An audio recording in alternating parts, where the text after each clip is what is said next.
جس کا مسئلہ ہوتا ہے حل بھی اسی کے پاس ہوتا ہے، اس کا حل والدین کے اپنے پاس ہے۔ پہلے نمبر پہ وہ یہ چیک کریں کہ وہ اپنے والدین کے نافرمان رہے ہیں یا نافرمان ہیں۔ اگر ان کے والدین حیات ہیں ان کی مکمل فرما برداری کریں، اور اگر وہ دنیا سے جا چکے ہیں تو جو ان کی نافرمانی کرتے رہے ہیں اس پہ اللہ کے حضور شرمندہ ہوں اور اللہ سے معافی کے خواستگار ہوں۔ یہ ہے پہلا کام جو انہوں نے کرنا ہے۔ کیوں؟ جو بیجتے ہو وہی کاٹ لیتے ہو۔ گندم بیجو گے تو گندم کاٹو گے، جو بیجو گے تو جو ہی کاٹو گے۔ جو تم نے بیجا ہے وہی کاٹ رہے ہو۔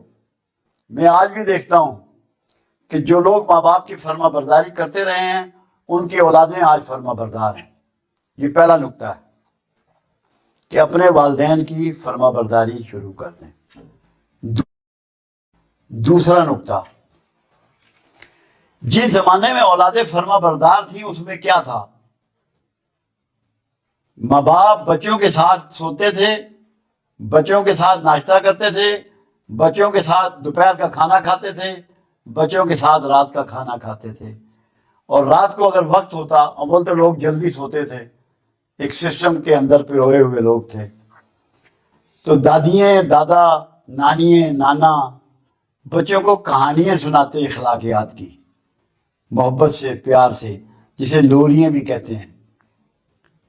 وہ ختم کر دیا گیا سلسلہ۔ اپنے اپنے بیڈ روم کی نظر ہو گئے، سب اپنا اپنا موبائل لیا، کمروں میں چلے گئے۔ خاندانی سسٹم کو واپس لوٹائیں، مل کے بیٹھیں، مل کے کھائیں، تبادلہ خیال کریں۔ تیسرا پوائنٹ، ہر وقت بچوں کو نصیحتیں نہ کریں۔ زیادہ نصیحت بندے کو چڑچڑا بنا دیتی ہے اور اس کی فالوئنگ کو کمزور کرتی ہے۔ چوتھا پوائنٹ، ان کے مسائل پوچھیں، ان کے دوستوں سہیلیوں کو ویلکم کریں۔ پانچواں پوائنٹ، ان کی ضرورتوں کی ڈیمانڈ سے پہلے اگر آپ کے لیے ممکن ہو تو ان کی ضرورتیں پوری کریں، اور اچھا کام کرنے پہ اپریشیٹ کریں۔ چھوٹا موٹا کوئی پراٹھا ہی بنا کے دے دیں، جب اچھا کام کریں تو کوئی گفٹ دیں، اس کو عملاً اپریشیٹ کریں۔ چھٹا پوائنٹ، کسی بچے کو دوسرے بچے کے سامنے مت ڈانٹیں۔ اگر کسی سے کوئی غلطی ہوئی ہے اس کو تنہائی میں لے جا کر اس سے بات کریں، اور ڈیموکریٹک سٹائل میں بات کریں، رائے کے انداز میں بات کریں، حاکمانہ طریقے سے بات نہ کریں۔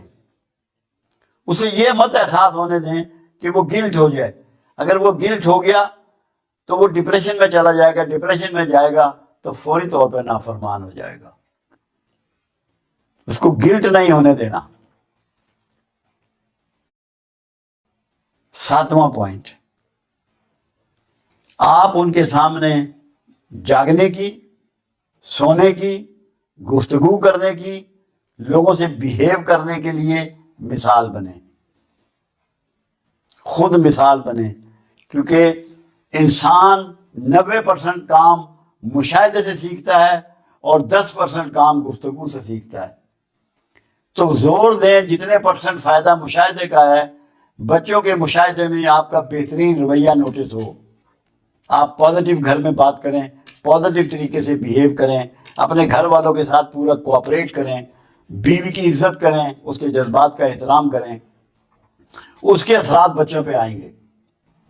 اور تعریف ضرور کریں، چاہے کھانا گھر میں اچھا پکا ہے تو بیوی کی تعریف کریں۔ جتنا بیوی نارمل رہے گی، مطمئن رہے گی، وہ اطمینان اس کے اولاد میں ٹرانسفر ہوگا۔ بچوں کو بھی اپریشیٹ کریں تعریف پر۔ جوتا صاف ہو، بہت اچھے، بھائی آج تو بڑا تمہارا جوتا چمک رہا ہے، تمہارے کپڑے بالکل صاف ہیں، یونیفارم بڑی صاف ہے، تمہاری کاپیاں بڑی صاف ہیں، تم نے تو گندی نہیں کی۔ اپریسیشن کو اپنی زندگی کا حصہ بنائیں، کیونکہ جب تعریف کی جاتی ہے تو انسان اس کو قائم رکھنے کی جستجو کرتا ہے۔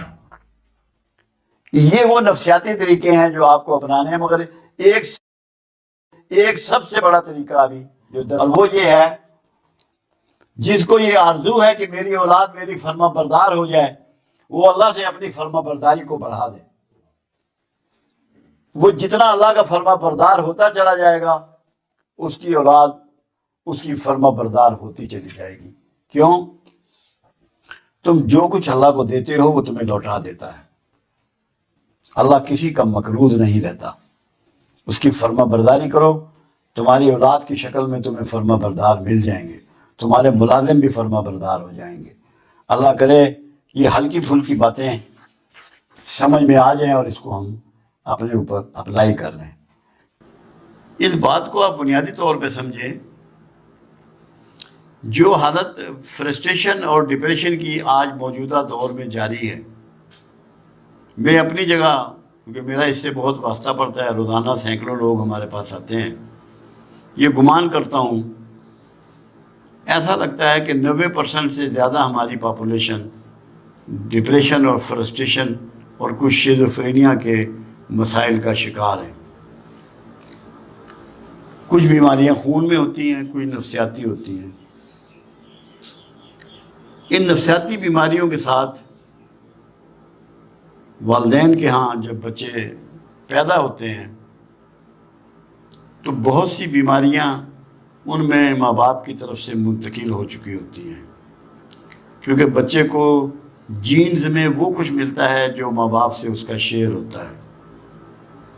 جب تک کہ ماں باپ اللہ پہ بھروسہ کرتے ہوئے، توکل کرتے ہوئے، اللہ پہ یقین میں اضافہ کرتے ہوئے، قرآن حکیم سے اور اللہ کے رسول سے جڑتے ہوئے اور معافی طلب کرتے ہوئے مطمئن اور متوکل زندگی، بھروسے والی زندگی نہیں جینا شروع کریں گے تو بچوں میں اس طرح کی بیماریاں جنم لیتی رہیں گی۔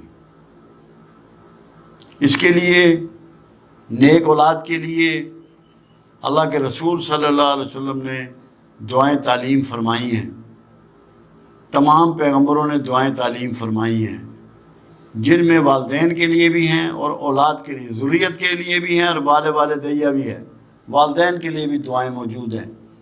جو لوگ دعائیں جاری رکھتے ہیں ان کے انشاءاللہ بچے اگر بیمار ہو بھی گئے ہوں گے تو صحت مند ہو جائیں گے، ورنہ کم از کم بیمار ہی پیدا نہیں ہوں گے۔ اللہ پہ بھروسے میں اضافہ کریں، ذکر کی برکت گھروں میں جاری رکھیں، صدقات لازمی دیں، کچھ نہ کچھ اللہ کی راہ میں خرچ کریں، کیونکہ اللہ قرآن حکیم میں وعدے کرتا ہے انفاق فی سبیل اللہ کو کہ خوشحالی اور تنگی دونوں میں تو نے انفاق سے کام لینا ہے، صدقہ و خیرات کو تو نے جاری رکھنا ہے۔ تو جو گھرانے صدقہ و خیرات کو جاری رکھیں گے ان کے ہاں بچوں میں یہ مسائل جنم نہیں لیں گے۔ اور پھر دوسری اس میں سب سے بڑی وجہ، ہمارے پاس ہر دوسرا گھرانہ جو آتا ہے وہ باہمی رنجش کا پیغام لے کے آتا ہے کہ گھر میں فساد ہے، گھر میں جھگڑا ہے، ننان کے ساتھ جھگڑا ہے، بھابھی کے ساتھ جھگڑا ہے، جٹھانی کے ساتھ جھگڑا ہے، دیور کے ساتھ جھگڑا ہے۔ جس گھر میں جھگڑا ہوگا وہاں بچہ صحت مند نہیں رہ سکتا، مینٹلی لازمی وہ ڈسٹرب ہو جائے گا۔ جو یہ چاہتے ہیں کہ ان کے بچے صحت مند رہیں اور جلدی صحت یاب ہو جائیں، وہ گھر میں آپس میں محبت، ایک دوسرے کے جذبات کا احترام، ایک دوسرے کی پردہ پوشی، ایک دوسرے کی ضروریات کا احترام، یہ انہیں کرنا پڑے گا۔ یہ ساری وجوہات فیملی کی ہیں۔ کوئی ایسی خوراک بچے نہیں کھا رہے کہ جس کی وجہ سے وہ آٹزم کا شکار ہو رہے ہیں۔ یہ ایک نفسیاتی بیماری بھی ہے اور تھوڑی سی فزیکل بھی ہے۔ اس کے لیے ضروری ہے کہ والدین اپنے رویے بدلیں، اللہ کا تشکر بڑھائیں، اللہ پر تفکر بڑھائیں، اللہ پر تدبر بڑھائیں اور توکل میں بے پناہ اضافے کی کوشش کریں۔ اب ہر بندہ تو ہمارے ہاں کمپٹیشن میں پڑا ہوا ہے، کمپلینٹس میں پڑا ہوا ہے، کمپیریزن میں پڑا ہوا ہے۔ اس حالات میں بچے صحت مند کہاں سے ہوں گے؟ اپنے رویے بدلیں۔ مجھے ایک مرتبہ پنڈی میں لیکچر دے رہا تھا تو ایک خاتون نے سوال کیا کہ میرا بچہ جو ہے نا وہ خرچہ بہت مانگتا ہے، پیسے بڑے خرچ کرتا ہے۔ میں نے کہا بی بی تو اپنی شاپنگ کو ذہن میں رکھنا، اس کو شارٹ کر دے، تیرا بچہ بھی ٹھیک ہو جائے گا۔ ابھی بھی آج بھی ایک عورت کو میں یہ سمجھا رہا تھا، وہ کہتی ہے میرا بچہ فرما بردار نہیں ہے۔ میں نے کہا مجھے بتا تو اللہ کی کتنی فرما بردار ہے؟ جتنی تو اللہ کی فرما برداری بڑھائے گی، تیری اولاد تیری اتنی فرما بردار ہو جائے گی۔ ہم اللہ کی فرما برداری کرنے کے لیے تیار نہیں ہیں، اہل عمل کی فرما برداری کرنے کے لیے تیار نہیں ہیں، رسول اللہ کی فرما برداری کرنے کے لیے تیار نہیں ہیں۔ کہتے سب ہے کہ ہم عاشق رسول ہیں، ماں باپ کی فرما برداری کرنے کے لیے تیار نہیں ہیں۔ جب تک ہم اپنی فرما برداریوں میں اضافہ نہیں کریں گے، ہمارے اولاد کے مسائل ہمیں دیکھنے پڑیں گے۔ اور حلال کھانا شروع کریں۔ جو بندہ حرام کھاتا ہے اس کو بددعائیں ملتی ہیں، اس کے بچوں میں بیماریاں آتی ہیں۔ ایک کسائی تھا، بڑے گوشت کا کسائی، ابھی وہ فوت ہو چکا ہے، میرے پاس اپنے 4 سال کے بچے کو لے کے آیا، کہنے لگا اسے شدید شوگر ہو گئی ہے۔ میں نے کہا تو لفافہ لگاتا ہے بوڑھے کمزور آنکھوں والے گاہکوں کو؟ کہتا ہے جی بابا جی لگاتا ہوں، یعنی کہ چھیچڑے زیادہ دینے، گوشت کم دینا۔ میں نے کہا جب وہ گھر جاتے ہیں نا تو جا کے کہتے ہیں تیرا بیڑا غرق ہو، یہ ان کی بددعائیں ہیں جس نے اسے شوگر کیا ہے۔ دیانتداری سے سودا بیچنا شروع کر، تیرا بچہ صحت مند ہو جائے گا، کسی دوائی کی ضرورت نہیں پڑے گی۔ پھر اللہ نے اس کے بچے کو صحت دی، اس نے اللہ سے، جسے توبۃ النصوح کہتے ہیں، اس نے وہ توبہ کی۔ تو لوگوں کے لیے گائیڈنس یہ ہے کہ وہ اللہ سے توبہ کریں، کسی کے ساتھ زیادتی مت کریں، کسی کا مال نہ کھائیں، قبضہ نہ کریں، ہیرا پھیری نہ کریں، غیبت نہ کریں، یہ بد اخلاقی کے کام چھوڑیں، اللہ آپ کے بچوں میں صحت پھیلا دے گا۔ اور آٹزم کے لیے یہ ہے، نہ بچوں کو زیادہ ڈانٹیں، نہ ان کے ساتھ سختی کریں، نہ ان کے سامنے میاں بیوی لڑیں۔ اگر اختلاف ہے اپنے کمرے میں جا کے بات کریں، بچے کو نہ پتہ لگے کہ ماں باپ میں اتنا اختلاف ہے۔ انشاءاللہ آٹزم کی بیماری لوٹ جائے گی، لوگ صحت مند ہو جائیں گے۔ وجہ اس کی زیادہ نفسیاتی ہے، گھر والوں کا بیہیویئر ہے۔